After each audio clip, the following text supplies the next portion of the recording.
10, 9, ignition sequence start, 6.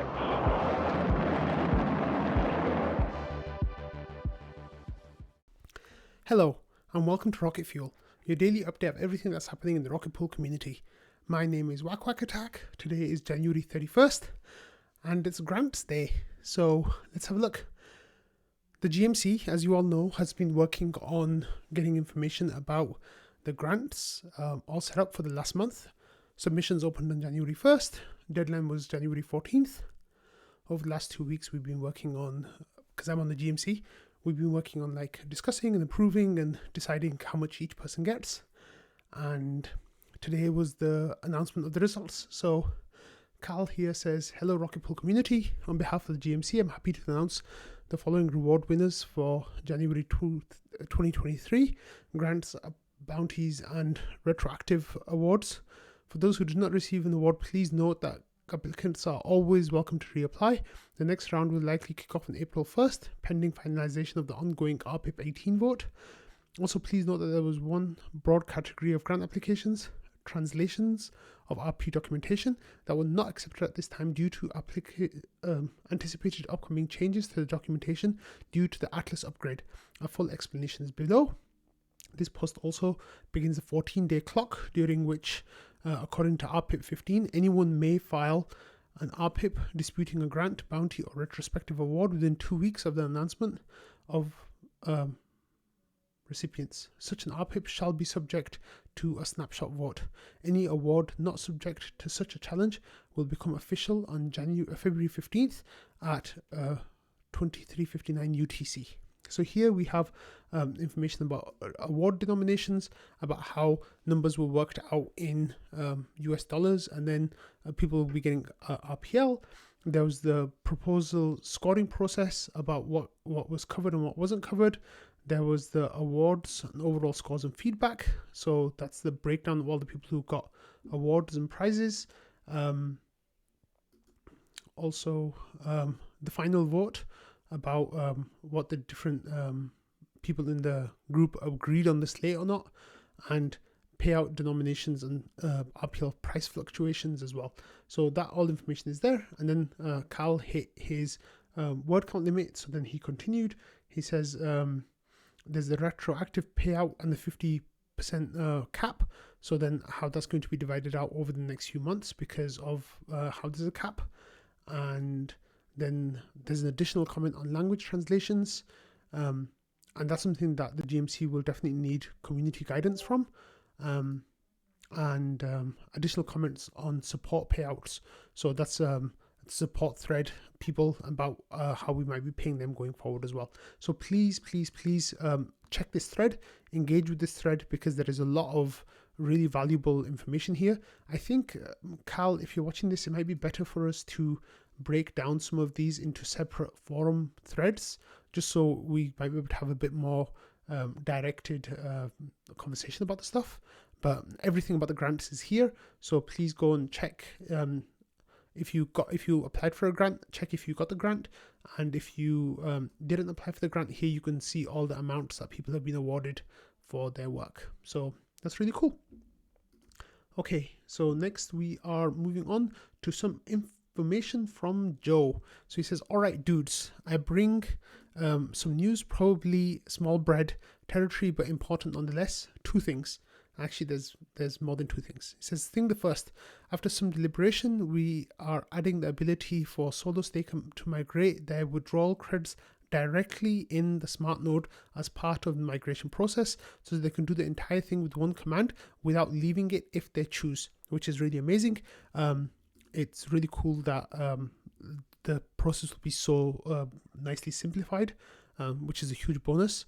He says, however, this will only work if you use the standard way of making a solo validator and withdrawal key, aka what the launchpad does. If you've customized your derivation path or whatever, it's going to fail and tell you to take care of the migration yourself. Anyway, thing the second. And then there's what does the process look like? And then there's some information, and the flow charts are orange. And then Joe says, except instead of uploading the keystone, I can do the whole thing using the mnemonic, assuming they didn't customize the derivation path. Makes it easier. I even got to use the fancy mnemonic word entering deal patches made for recover, which is cool. And then we have thing the second. Okay, so then this is explaining the handles on keystone. Let me get to thing the second. Anyway, thing the second.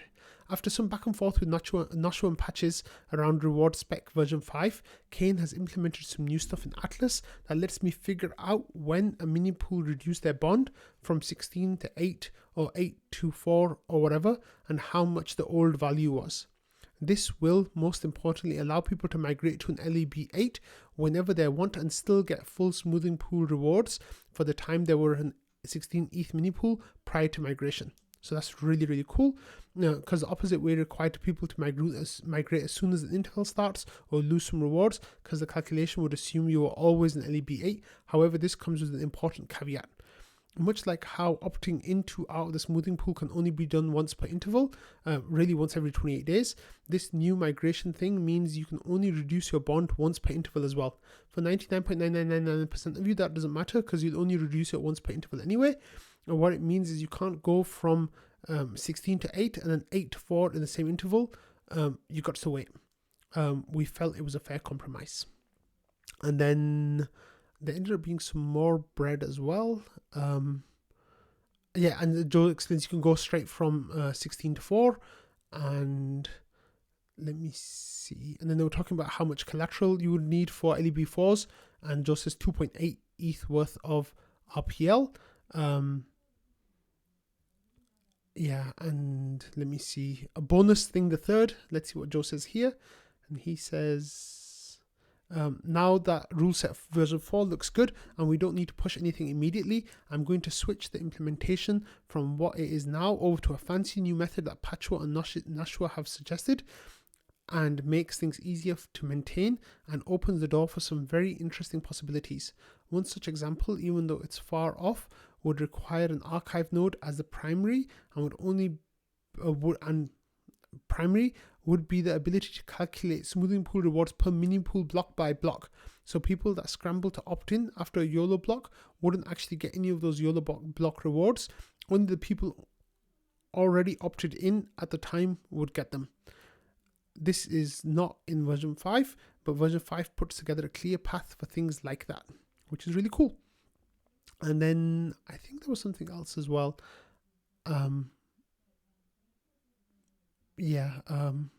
Thing the fourth. Here we go. Let me see what Joe says. Thing the fourth. Yeah, as part of moving to version 5, I'm preparing to change the way the smart node, or rather the node on Watchtower daemons, query the state of contracts during various routines. Using some fancy new getters Kane has put in place, I can do a massive batch query that's like, give me everything at once instead of breaking into a ton of tiny queries, which should make the smart node massively more efficient than it is today, so you can run more mini pools and they can run better. So that's not a problem for most of us, but that's really cool. So I think that's all, and Joe says carry on. So that was a really, really wonderful update from Joe about all the different things that are happening in the next few months. And it's really fantastic. And then Jasper says, would the new smart node efficiency make it better for low power devices? And then Joe says, I may or may not have ulterior motives. So we all know that Joe's made the Proteus, which is an amazing low power device. So really cool. Okay, next we have a gargantuan post from Maverick. He says, hey everyone, here's the bi-weekly fortnightly update. It's even longer than last time, and last time took me like 10 minutes to cover, so let's see how long it takes me to cover today. So our ETH growth of 151% annualized, mini pool count has gone up 159% annualized, effective RPL has declined 139% annualized, and says rapid RPL price increases can cause collateral to exceed 150% and become ineffective. And the node operator count has grown 76% annualized, which is really cool. Smart node version 1.3 was released, and then 1.7.3 was released, 1.7.4 was then released, and then another update 1.7.5 was released as well because of some high priority updates for Nethermind, Nimbus, and I think Lighthouse as well. Yeah, high priority for Lighthouse. And then testnet version 1.8.0 beta 2 was released, but it's for testing on Proteus only. It says do not run this on mainnet, but I know some people are running that on mainnet, so yeah. And then R&D work is progressing on the new Rocket Pool website in time for the Atlas Shanghai, including a refreshed design and branding. So that I think is a really, really cool thing, because we knew about the refreshed design, but the branding being refreshed is something that's really awesome, and I'm very excited to see what happens. I'm curious to see who's doing the work as well. And we were promised mock-ups once they were available, so I'm looking forward to seeing those. It says the consensus diligence audit of the Atlas upgrade is now underway and progressing well. Initial timeline of events leading up to the upgrade launch have been drafted, and this will be confirmed and announced as the audit process wraps up over the next couple of days. So we should be getting tentative timelines for things this week, which is absolutely fantastic. The RETH exchange rate for Polygon is nearing completion and should be deployed to mainnet later this week. Work on ZK Sync 2's exchange rate is ongoing, and mainnet release will follow Polygon. And then integrations. So Euler DAO, Euler Finance is adding RETH, and Macromate set the ground for RETH to be integrated into Euler Finance. And then Beefy started supporting RETH on mainnet LPs. The rescue node is in beta. Miso Finance has a new RPL RETH pool. Dapnode started working on the integration package for Rocket Pool mini pools. Index Corp launched DSETH. A poll by Yield Protocol ended favorably supporting RETH as collateral. Silo Finance announced support for RETH as collateral. And the centralized exchange mania went into overdrive with a string of listings including Bitmart, Binance, Poloniex, BitGet, SwiftX, Huobi, Crypto.com, Jubi, KuCoin, Bybit, BTSEX, and sex aggregator called SimpleSwap. Please remember to always do your own due diligence before interacting with any custodial centralized service. Please be safe out there. Next we have governance. 3 governance proposals are live. We're going to be talking about that next. Multiple other posts and active threads on the forum, including IMC report and budgets for period 4 and 5 respectively, and a review of ODAO gas costs that resulted in considerable discussion on Discord. Yeah, we've talked about that recently. Media marketing, ongoing social media hype rocketed RPL to the 4th most talked about token as ranked by Lunar Crush, which is amazing. 1st highest as ranked by CoinGecko, and 3rd highest by new token holders, which is absolutely fantastic. Binance listing, I think, added 800 new token holders, which is absolutely fantastic. Rocket Pool reached 2,000 nodes. Survey of 105 Ethereum stakers returns highly positive results for Rocket Pool. I'm really looking forward to the Ethereum Foundation survey that's going to come out any day now. RETH Denver tweeted about the Rocket Pool sponsorship. Aura tweeted lots of media coverage from Watcher Guru, Altcoin Daily, News BTC, and a whole bunch of others, including like Forbes, and lots there. Community calls featuring Justin Drake and Pendle Finance. Intern put out a thread about Shanghai Atlas growth perspectives. Hudson Jameson had fun with Rocket Pool team and community setting up a node. I interviewed Patches for the latest episode of Launchpad. Crypto YouTuber covered Rocket Pool. Rocket Scan now displays attestation performance. Prophecy foretold by Guat and Marceau was fulfilled when Superfish suggested RETH to Nouns DAO council member, and of course a POP commemorated the event, and a whale triggered an almost 50% boost in the amount of DAI minted against RETH collateral. So that was really amazing. There's a whole lot of updates there. Okay, let's zoom through the other things because there's a lot to cover. There's 3 votes. All of them have reached quorum. The RPIP 17 for self-limiting Rocket Pool is 120% quorum. Updating the grants management committee is 100% quorum, and changing protocol settings for Atlas. RPIP 16 is also a quorum, so that means that this vote will definitely go through, and all of them, as far as I know, yes, are at 100% approval, which is really amazing. There's been a lot of discussion about the self-limiting vote, about how it's kind of like virtue signaling, and there's been some discussions about it. Even Anthony Sassano covered it in today's Daily Gwei. But I think it's a really great way for the community to signal that this is something that we value a lot, and it's something that's really important to us. Even if we're, relatively a small player at the moment, we have big aspirations. However, those aspirations will always use the Ethereum core values as our guiding light. So it's really cool. Okay, and about the votes, yesterday I was kind of confused about how the voting doesn't work. So Fornax was kind enough to explain it to me. He says, "Hey Wack, just watched the latest Rocket Fuel, and since you were a bit confused about the delegate voting, I thought I could try to explain it. If you are not an active member of Rocket Pool's governance, you should delegate to some active members who will represent you. That way your voting power will be added to the delegate. If on certain occasions you disagree with your delegate and feel strongly about a vote, it's possible to override them by voting yourself. By doing this, you're removing your voting power from that specific vote from your delegate, and that voting power is counted only under your vote. So there's no way to double vote." So that's a really cool system. I really like it. I think it's really helpful because you can keep your delegate, and as long as you're aligned with your delegate on most issues, then that's fine. But if you feel passionately enough about something that you want to take control of it yourself, go ahead and vote, and your vote will count, and it'll take it away from your delegate, which is awesome. Okay, let's have a look at what we have here next. Okay, so Ment says, enjoy your awesome Mav day, Mav. So there was a thread here called Be Awesome to Mav. Dr. Doofus decided it was a Be Nice day, and the first person that we were going to be nice to was Mav. So people were being really nice to Mav. Everybody was saying nice things. There's just a huge outpouring of love here from lots of prominent members of the community. And Phiz says, this is definitely a top 10 POAP favorite of mine. Thanks to the idea. So maybe there'll be a POAP for this, and it's really nice that so many people just shared so much love. And then let's go to Mav's post over here, and Mav says, "Thanks, friends." Friends. I reply to everyone individually the only way I know how, with 2 emoji reacts, but please don't read too much into them. They're kind of random and definitely don't spell out any special code like my seed phrase. No, you can't have my seed even at Denver. And he says, but being on the wild RP ride is an incredible privilege.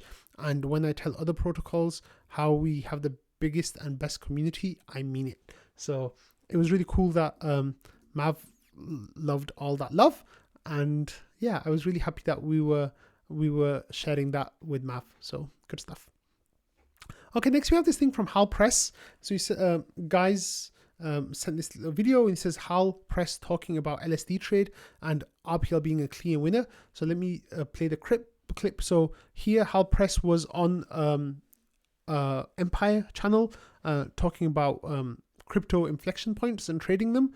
And let me just play the clip so you can see what Hal says himself. It's just a few seconds. The most obvious winner, the ETH Maxis are going to like this, is Rocket Pool. You're about to fire up David Hoffman. So Hal was basically asked, with Shanghai coming up and withdrawals being happening, there's a lot of FUD about how price might go up or down, and regardless of all that FUD that's happening, are there any are there any picks for your trades that you think will be good? And then Hal kind of says, I can't really talk too much because this is an area that we're actively trading in and we're actively invested in. And then he goes on to say the clip that I just said, that his clear winner is Rocket Pool. And yeah, I think that's really cool. One thing that you have to note with Hal is, however, Hal is not a crypto holder. Hal is a crypto trader. So that means just because he is pumping his RPL bags today doesn't mean he is going to be pumping his RPL bags tomorrow. So take everything that Hal says with that idea in mind. I think the thing that I look into with this is that right now we're on a huge upward trajectory, and it makes sense that Hal's along with this. It doesn't mean that we're going to crash after withdrawals. It just means that this is something really exciting, and people are noticing across the far and wide. So yeah, Hal's talking up RPL quite a lot on Twitter as well. So it's very interesting to see how much people are talking about RPL right now. Okay, moving on from that, here we have Rocket Pool Amsterdam meetup thread. It says Kevster set it up. I think there's going to be an ETH Global conference in Amsterdam happening around that time. A whole bunch of people from Europe will be attending it. So Kev set up this meetup for Amsterdam for May 19th or May 20th. May 19th is the due date for MiniWAC 2. So I don't think I'm going to be going. Although it would be really awesome to go to Amsterdam one day, because I've heard people say it was a really, really cool conference out there and they've done some really good work. But anyway, there's a whole bunch of people from the community here, like Owlot and Mentor, Baked and Mountain Bee, and of course Kevster and others as well. And I know there's lots of Europeans that might be traveling for that. And maybe Romana will go too. But yeah, if you are in Western Europe, if you're interested in going to ETH Amsterdam, then put your name in this thread and get going. It'll be really nice. Rocket Pool meetups are always great, like I was saying yesterday as well, for the England meetup that they're planning, or the United Kingdom meetup. Yeah, go to them. They're really good fun. Everyone's really cool. Okay, next we have this post from Looking for Owls. He says, I was trying to link to the Nouns proposal. It's finally live. So he was having issues and he was getting wicked and getting banned. So he's been getting timed out for like 2 minutes and stuff. So let's have a look at the proposal. It says, proposal, stake portion of Nouns treasury in Rocket Pool. TLDR, Rocket Pool is the most decentralized staking solution currently available. Staking a portion of the Nouns treasury with Rocket Pool instead of Lido reduces risks to the Nouns treasury and promotes network decentralization. Okay, my ping's going kind of crazy. I don't know why. Anyway, about Rocket Pool, then talking about how it's the only one that's all green and is awesome, and then why our ETH, and how there's like an insurance built into it. The peg performance is fantastic. It's a value accruing token. So that's really cool. Instead of like a rebasing, there's tail risks, what they are. And then the proposal is to stake 5,000 ETH worth of the Nouns treasury into our ETH, either on the open market, buying them, swapping ETH into our ETH when the premiums are no higher than 1%. However, if the Nouns people want to wait a few weeks, we should be, the Atlas vote for changing the deposit pool will be going, well, should be approved soon. So there might be space in the deposit pool for them to just get it straight from the deposit pool. And it says, challenges, what they are, what the proposal is, disclosures. Owl says, I'm not part of the Rocket Pool team, nor will I directly benefit from this proposal. I am a Nouns delegate, Rocket Pool node operator, and currently hold RPL. And then there's the information. And then I think that's a really cool proposal. I'm not sure what kind of traction it has or hasn't gotten, but hopefully it's something that's approved. Next, we have this post from the intern, and it's linked to a Coindesk article. So I'll show you the Coindesk article right here. It's talking about deflationary Ether is underperforming Bitcoin recently. Here are 3 reasons why. And it just talks about, how ETH has appreciated 7% less than Bitcoin has, and why that's impacting the ratio. So it says defensive positioning before Shanghai upgrade, macro-driven bull revival, Bitcoin a gateway to crypto. But this part of here, let's get the quote from the intern. It says, some ETH holders might have rotated money into tokens associated with liquid staking services like Lido Finance and Rocket Pool, which are expected to see a huge surge in activity after the Shanghai upgrade. So Shanghai upgrade is going live in about 8 weeks time, I think, something like that, end of March, beginning of April. So with that, Rocket Pool should have a very good time of it. Okay, so we looked at that already. Next is this really cool video from Phiz. He says, my Proteus show-off video still processing high def. So let's have a look at the video. Hey, it's Super Phiz. Today is January 30th, 2023. I'd like to show you this Proteus staking machine. It's a Rock 5B developed by Mercadian. Really, it's Joe Clappis from Rocket Pool who develops these. But yeah, I got the first. Yeah, he's got serial number 1. which is really cool. So congrats Phiz for getting serial number 0001, and great to support Joe and Marcadian with an amazing product. So I'm excited to get mine. It's so small. Okay, next we have what do we have next? Let me see. Yeah, so Wise Guy says everyone is aware that Vitalik Buterin lurks in trading, right? And then Rocket Luke was, hi Vitalik, wink if you see this. And the Asnita says, Vitalik, thanks for being such a wholesome leader. And then there's a gif of Vitalik clapping, and people saying, thank you, Big Daddy Vitalik, we are not worthy. But the main reason why this was mentioned was because of this post that was made in the Rye forum about adding LSDs to support Rye.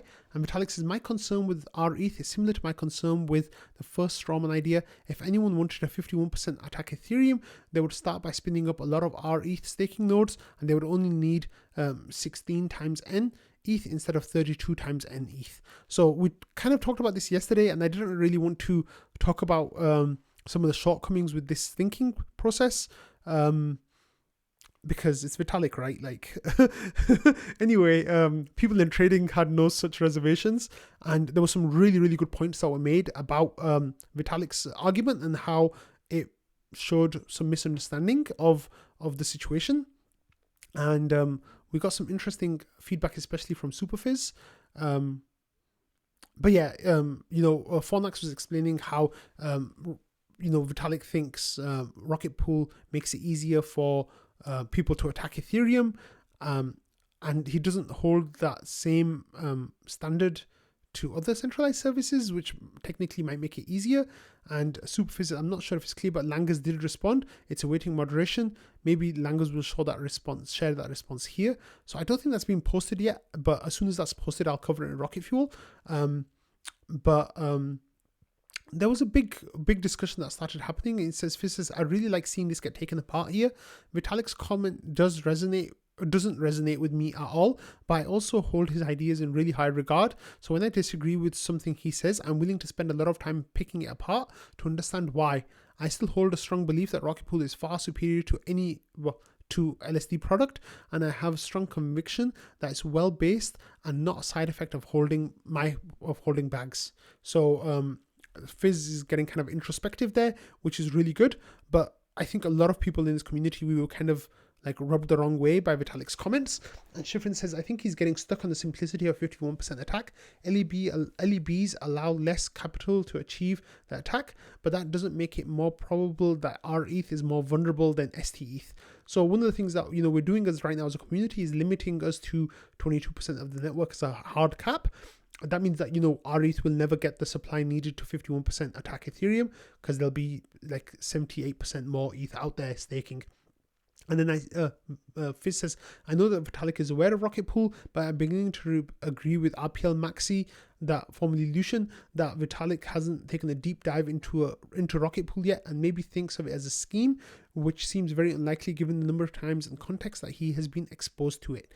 So Phiz is really like kind of struggling here with what Vitalik's saying, right? And I think that's huge kudos to Phiz, because he's really willing to engage with Vitalik's points and treat them with respect in a way. But I think just from seeing what he's writing here, I don't want to put words in his mouth, but I feel like he's really struggling to really understand what Vitalik was trying to get across. And Waldorf says, we do make it easier. There isn't a trade-off in the tax service. I like Rocket Pool's set better. And he says, this feels like making sure the front door is as strong as possible while the back door isn't locked. So the base, yeah.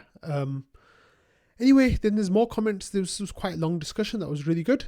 And Phiz says, here's the relevant thread, and he says, redacted because I'm nervous someone will say something silly. It's important for most of us not to engage directly in that channel. It's not our forum. When I say most of us, what I mean to say is please don't speak there unless you are very certain that it's the appropriate context. So Langers, of course, is going there to represent Rocket Pool, which is, I think, a really good thing. And maybe we should leave it to him instead of all of trading rushing there and kind of dogpiling, which is definitely what we don't want. Baked N says, don't brigade it though, guys. We need to be civil and come out with one response, which is what Langas is doing. And Astanita says, Langas already answered. I would wait to see that before someone else tries to reply. And people said yes, 100%. However, Yorick made a comment that said, with Atlas upgrade, it will only be 8 times NETH, which definitely doesn't help our cause. And Phiz says, just to dogpile on that don't respond thing, we are all on the verge of being labeled zealots, and any community regarded as zealots is generally disregarded. And I think this is a really important point that I might actually cover in tomorrow's episode. Let me just copy that, and maybe go into that idea a little bit more detail, because I'm kind of a zealot, a little bit of a zealot, but I replied by saying, it's a very fine line between being passionate and being a zealot, and we really have to stay on the right side of that. And in Viz, of course, the right side in Viz is on the passionate side, not on the zealot side. But let me just see if there's a couple of other comments here that I was trying to find. Yeah, and Phiz says, I'm not impressed with Yorick's comment, but it's important that we fight for the integrity of the beacon chain protocol, not only for the success of Rocket Pool. So of course, if there's, like we said in our very soon to be voted in values that we're talking about and self-limiting, Rocket Pool as a community and as a protocol has to put Ethereum first ahead of Rocket Pool even. So that's really important. So this discussion went on. Fornak said, I agree, and that's one thing that we should not go below 8 ETH. I personally think we should go below 8 ETH, but that's a whole different discussion. And the reason I aligned with Rocket Pool in the first place was that the node operator would have a balanced risk with protocol. 8 ETH lowers that, but it would still put a lot of the node operator ETH at risk. Lower than that, I think we will be out of balance. And the reason why I think we can go lower is because of the hard cap that we have of 22%. So even if we went to 0 LEB zeros, we'd still only be able to get 22% of the network, not more than that. So we wouldn't be an attack vector against the Ethereum in a way that would damage Ethereum in any way. But anyway, let's go to what Phiz says in agreement with Fornax. He said, I agree with this, but appears the ship has sailed, whether we're on it or not. The alternative is not offering LEB8s, is that Rocket Pool can't scale. If an LSD with as much momentum as Rocket Pool can't scale, then the node operator with stake concept won't survive. My frustration is that Rocket Pool does require a significant stake for node operators, but it's being brushed aside in favor of trusted operators with nothing at stake. Very frustrating. So, and Yorick says, I've been taken over by an AI. I am now agreeing with Phiz. So this was a really, really good discussion that went on for quite a while. So please follow the links and try to follow it along, because it's definitely worth your time.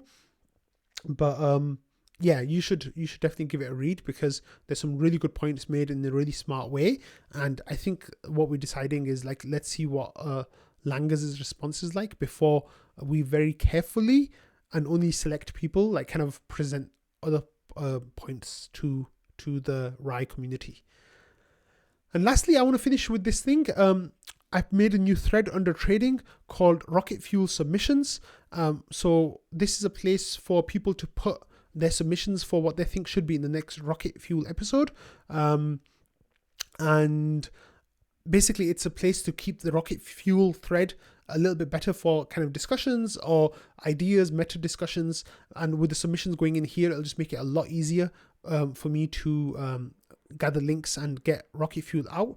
Today, I have to admit, gathering all the research for Rocket Fuel was absolutely wonderful. I had everything ready in a third of the time as I normally do. And a huge shout out to the people who have been so helpful so far. I've already been giving everyone so many props in the Rocket Fuel thread, but I'm not going to name people individually just in case I forget someone. Everyone has been incredibly valuable in expanding these thoughts and trying to get this whole system as easy as possible for me. So thank you so much for everyone who's helped me with this. So we've already had our first submission here from RPL Maxi, formerly Lucian, who has put Stakeman, so that's going to be in tomorrow's episode. And then I just put information here saying the links you provide will have to be a specific format to be counted. So we're going to do the leaderboard per month, and every month the top 20 will get entered into a raffle that will have 8 prizes of $100. This is to be confirmed. And then everyone who has the POAP for contributing anything at all the month will get entered into a raffle for two prizes of $100. So the top 20, of course, will get a near 50% chance, 40% chance of winning $100, and then everyone else will have, you know, whatever the chance is. So that's really cool. And there's more links coming in there, so it's really amazing. And I will be engaging with those every day and getting episodes ready. But I think this idea has got good merit, and it's going to make it really easy for me to make rocket fuel going forward. And that's something I'm very, very, very happy about. But I'm going to end it today because this episode has gotten really long. And I hope you all have a good rest of your week and carry on being good. And I'll see you all tomorrow. Bye.